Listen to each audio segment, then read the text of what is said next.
হলো প্রয়োজনীয় কথাগুলো বলা যেতে পারে যেগুলো অফিসের কাজের জন্য প্রয়োজন, কিন্তু এর বাইরে অপ্রয়োজনীয় আড্ডা দেয়া, গল্প করা, এই জাতীয় কাজ থেকে বিরত থাকতে হবে। এটা হিজাব রক্ষা করার জন্য এবং রমাদানের রোজাকে পরিপূর্ণ করার জন্য।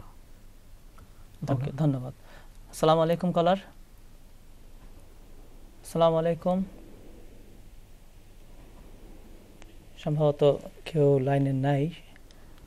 আসসালামু আলাইকুম, শুনতে পাচ্ছেন কলার?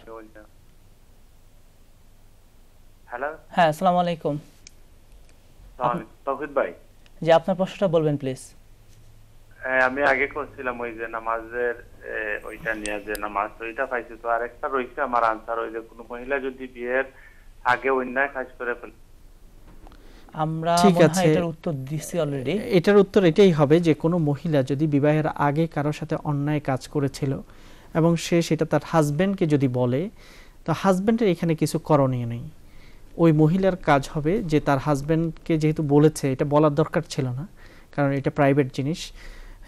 আল্লাহ নবী বলেছেন কোনো মহিলা বা কোনো পুরুষ যদি কোনো অন্যায় কাজ করে, সে আবার সেটাকে যদি দিনের বেলায় প্রকাশ করে, এর চেয়ে জঘন্য কাজ আর কিছু হতে পারে না।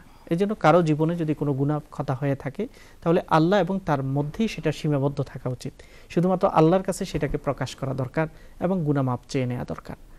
যেহেতু হাজব্যান্ডকে জানিয়ে দিয়েছে, এই জন্য হাজব্যান্ড থেকে ক্ষমা চেয়ে নেবে, যেহেতু হাজব্যান্ডের মনে এর কারণে ব্যথিত হয়েছে, এবং আল্লাহর দরবারে ক্ষমা চেয়ে নিতে হবে।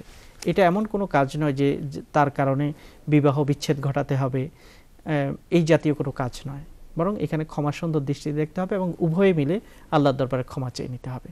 আর অন্য যারা আমরা শুনছি, এই জাতীয় কারো জীবনে যেন এই ধরনের কলঙ্কময় কোনো অধ্যায়ের সূচনা না হয়, এ ব্যাপারে খেয়াল রাখতে হবে। ধন্যবাদ। দেখি নেক্সট কলার প্লিজ। আসসালামু আলাইকুম। হ্যালো, আসসালামু আলাইকুম। ওয়ালাইকুম আসসালাম, আপনার প্রশ্নটা বলেন প্লিজ। আচ্ছা ভাই, আমার একটা কোশ্চেন যে মাওলানা সাহেবের কাছে, আপনার টিভির ভলিউমটা একটু কমিয়ে নেন। কোশ্চেনটা হলো, জি বলেন। জি, সূরা বাকারার শেষ আয়াত তিলাওয়াত করিয়া রাতে ঘুমাইলে একটা ফজিলতটা আমার একটা কই বাড়ি বুঝছেন না। আর ওযু করার সময় যে ফাও দুবার সময় যদি সাথে সাথে আশহাদুল্লাহ পড়া লাগবে না, ফাও দুয়ার পরে সম্পূর্ণ দফা দুয়ার পরে পড়িলে হইব ওযুটা, ওটা আমার তো দুইটা কোশ্চেন আছে। ধন্যবাদ। ওকে, থ্যাংক ইউ। সূরা বাকারার শেষ আয়াতগুলোর ফজিলত অত্যন্ত গুরুত্বপূর্ণ।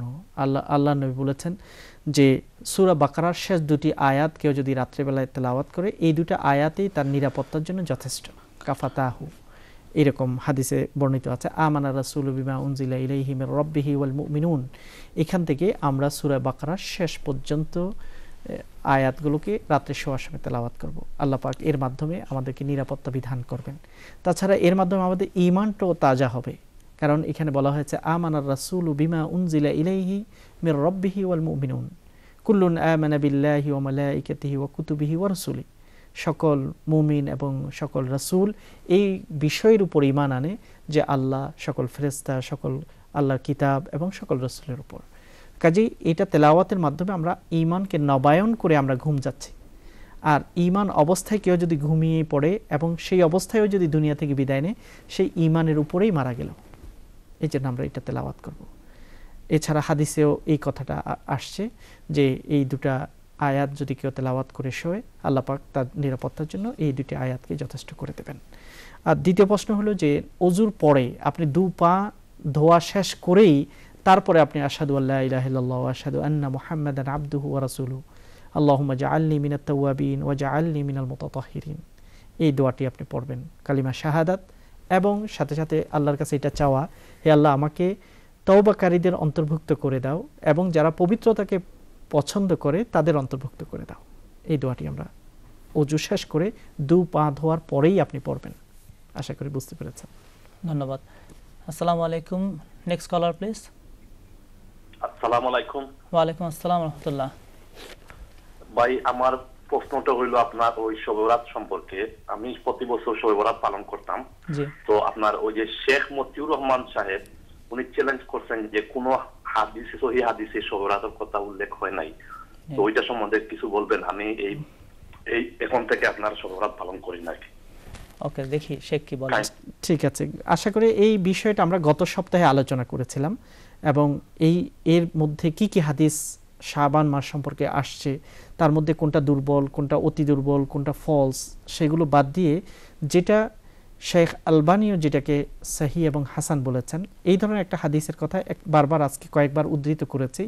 আর এই আলোচনাটা যদি আপনি আবার শুনতে চান তাহলে আপনি আমাদের ইউটিউবের প্রোগ্রামটা আবার একটু দেখে নেবেন, www.youtube.com/জীবনজিজ্ঞাসা। এখানে আপনি 3 নম্বর পর্বে এই বিষয়ে আলোচনা করেছি। আসলে শবে বরাত নামে কোনো হাদিস, কোনো রাতের নাম হাদিসে আসেনি। এই রাতটির যেই নামটি আমরা ইবনে মাজার একটি হাদিস আবু মুসা আশারি থেকে পাই, সেটা হলো লাইলাতুন নিসফি মিন শাবান। এই রাত্রে আল্লাহ বিশেষ করে বান্দার গুনাহ মাফ করেন, এতটুকু প্রমাণিত আছে। কাজেই আমরা গুনাহ তো মাপ চাইতে পারি। হ্যাঁ, শবে বরাত পালন বলতে যদি আপনি বুঝান যে হালুয়া রুটি খেতে হবে, অথবা আতশবাজি করতে হবে, অথবা অনেক ধরনের বড় অনুষ্ঠান পালন করতে হবে, এগুলো কোথাও কোরআন হাদিসে নেই। যতটুকু আছে অতটুকুই করা যেতে পারে, এর চেয়ে বেশিও না, আবার এর চেয়ে কমও না। তাহলে আপনি আবার আমাদের ইউটিউবের প্রোগ্রামটাতে যদি যান, বা যেসব দর্শকরা আপনারা এই প্রোগ্রামটা মিস করেন এবং আগের প্রোগ্রাম দেখতে চান, তারা youtube.com/জীবনজিজ্ঞাসাতে গেলেও আমাদের আগের প্রোগ্রামগুলো দেখে নিতে পারবেন। ধন্যবাদ। Next collar please. আসসালামু আলাইকুম। আসসালামু আলাইকুম। ওয়ালাইকুম আসসালাম, আপনার প্রশ্নটি বলুন। আমি ফোন করছি যে আমি একটা অপারেশন শপ খোলার জন্য চিন্তা ভাবনা করতেছি। অনেকের কাছে জিজ্ঞেস করেছি, এটা অনেক মিথ্যেও মানে উত্তর আমাকে দিয়েছে। তো এটা কতটুকু হালাল হবে, আর পয়সা থেকে আমি সব কাজ ইউজ করতে পারবো কিনা? অর্থাৎ আপনি লাইসেন্স সহ বিজনেস করতে চাচ্ছেন? জি, লাইসেন্স সহ বিজনেস করতে চাচ্ছি। আচ্ছা আচ্ছা, মানে অফ লাইসেন্স আর কি। আমি ড্রিঙ্ক করি না।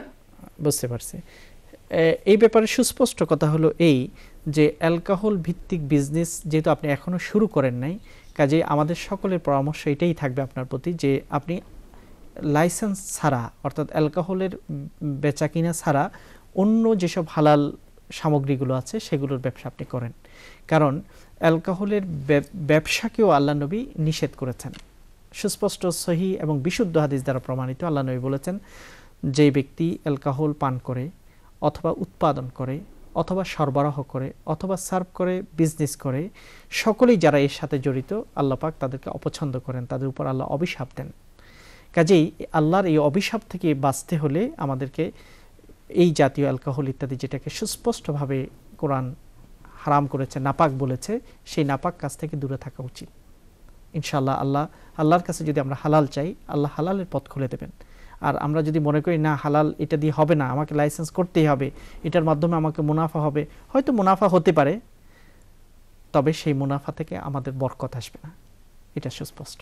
যেহেতু আপনি এখনও এই বিজনেস করেননি এবং আমাদের কাছে পরামর্শ চেয়েছেন, আপনার পরামর্শ চাওয়ার জন্য ধন্যবাদ। আপনি অফ লাইসেন্স না করার জন্যই আমরা জোরালোভাবে আপনাকে অনুরোধ করছি। ধন্যবাদ।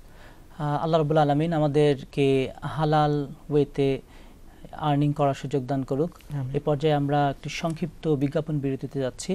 আশা করি বিজ্ঞাপন বিরতি পরে আবারও আপনাদের সাথে দেখা হবে। ধন্যবাদ।